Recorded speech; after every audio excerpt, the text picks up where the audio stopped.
Hello, and welcome to Hedgehog Storytime, where I read my original fiction. The following story is part of the Edie Valley Project, linked to the playlist in the description below. Yes, you have to read them all. No, that is not a request. So I'm taking a short break from the Atlantis arc this week in order to catch up with some of our other characters, because the Atlantis arc will not actually be that long, and I want to disperse it evenly for a little bit of time. The title may seem indicative of a different story beforehand. Some of you have made theories about the title of the story before this one, and I'm sure this title will slightly confirm some of your suspicions. So without further ado, here is The Magician. Initially, when Tommy had walked into the Smiling Goat after a horrible reunion with his biological father, he'd assumed that his day couldn't possibly get any more bizarre. As usual, when it comes to these things, he was horribly wrong. Any other time, he wouldn't have told his life story to a strange bartender he'd never met, not to mention the fact that he was in possession of an inexplicable British accent in the midst of a town of bland toast Midwestern dialogue. But the gin was awfully strong, and after about 3 shots of the stuff, he found himself rather talkative. He had never been very good at holding his liquor. The bartender listened thoughtfully to his tale, nodding occasionally or asking unobtrusive questions to clarify. Tommy, of course, left out the stuff about Matilda and where he had actually been for the last 13 years, but the bartender seemed to understand and didn't pry. "And that's about it," Tommy finished. "I ran out of the apartment, needed a drink, and here I am." Raising an eyebrow, the bartender shook his head and smiled. "Is that all, though? Really? You're not even going to mention your travels, all of your adventures? That seems like something pretty major to leave out." Tommy froze mid-swig of gin. "What? Or about your extraordinary method of transportation?" Tommy stood, or tried to stand. The bar spun around him as he tried to steady himself, rather in vain. How did you know that?" Still leaning on the counter, the bartender kept smiling, but now there was something off about it. "I know a lot of things," he said simply. Tommy frowned. There was something unusual about this man. To put it bluntly, he was odd. His face was so immaculately composed that Tommy couldn't get any kind of reading on him. No twitches, no tells. You had to be incredibly well trained to be able to forego all physical human expression like that. But no matter how well trained you were, you couldn't guess specific facts about people out of observation. You had to fish for them, and while he probably could have gathered the fact that Tommy had been traveling from his tale, Tommy knew for a fact that he hadn't given him any hints about Matilda. "There's no way you could know about that." He took a step backwards. "Who are you?" "We have a lot more in common than you might think." The bartender's grin had turned positively devilish. "The name's Cowell. I'm sort of like you, I suppose. A traveler, if you will." With a start, Tommy began to stick the pieces together. He realized what was odd about him. He wasn't from Edie Valley, from this reality, even. He didn't quite fit, like a grain of salt in a pile of sand. Perceptive people had often made the same observation of Tommy and Remus. But there was something beyond that as well, something Tommy couldn't quite place his finger on. "We can't talk properly here." Cal glanced back and forth with his eyes behind large spectacles. "Come into my office." Tommy didn't quite know why he followed the strange man he hardly knew, though, to be honest, he kind of had a track record of that. Maybe it was curiosity. There were undeniable things to learn from this encounter.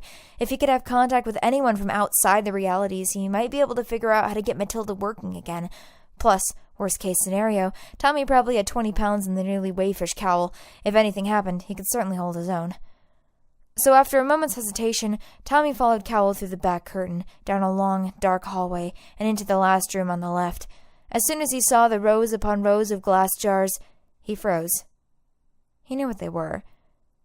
He had only seen a soul once, and the hazy balls of light in their glass prisons were of every different shade and size, but souls they undeniably were.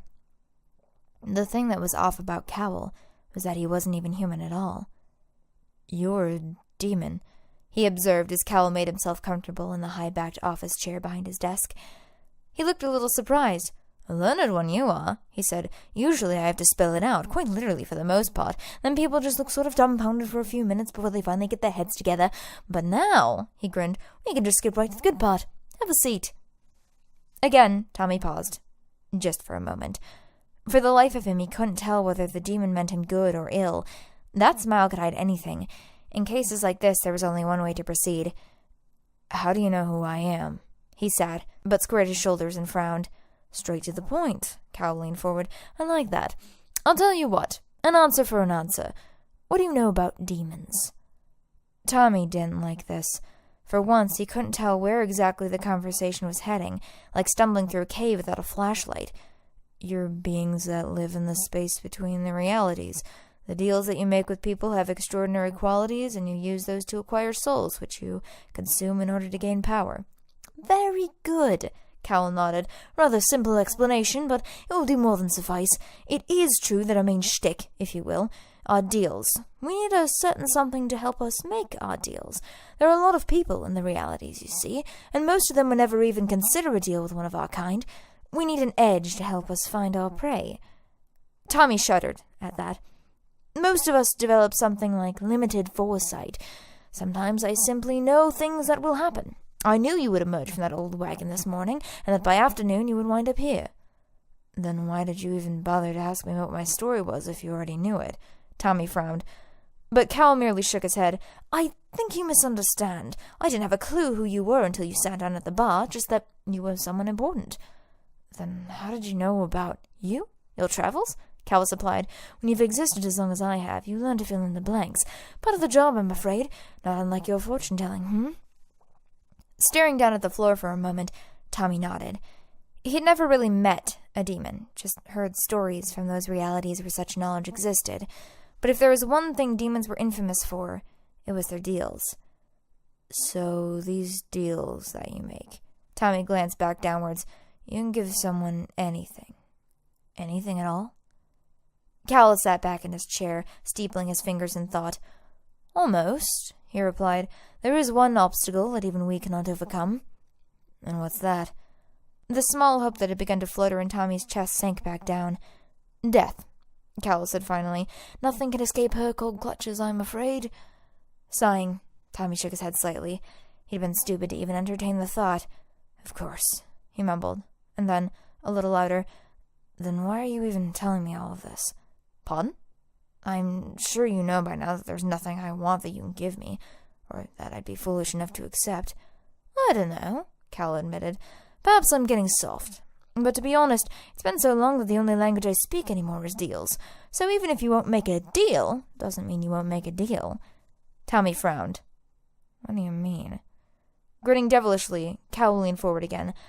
"I want you to work for me. And in exchange, maybe I could help you figure out how to fix your wagon." "Work for you?" Tommy raised an eyebrow. "What, bartending?" "A little of that," Cal admitted, "but a little of other things that may not be strictly legal." "You seem to have been doing pretty well for yourself up until now." Tommy gestured to all of the jars lining the shelves. Cal shrugged. "It's always nice to have someone on your side, especially now that something big is coming." "What does that even mean?" "Dunno," Cal laughed. "But it does sound awfully bloody exciting, doesn't it?"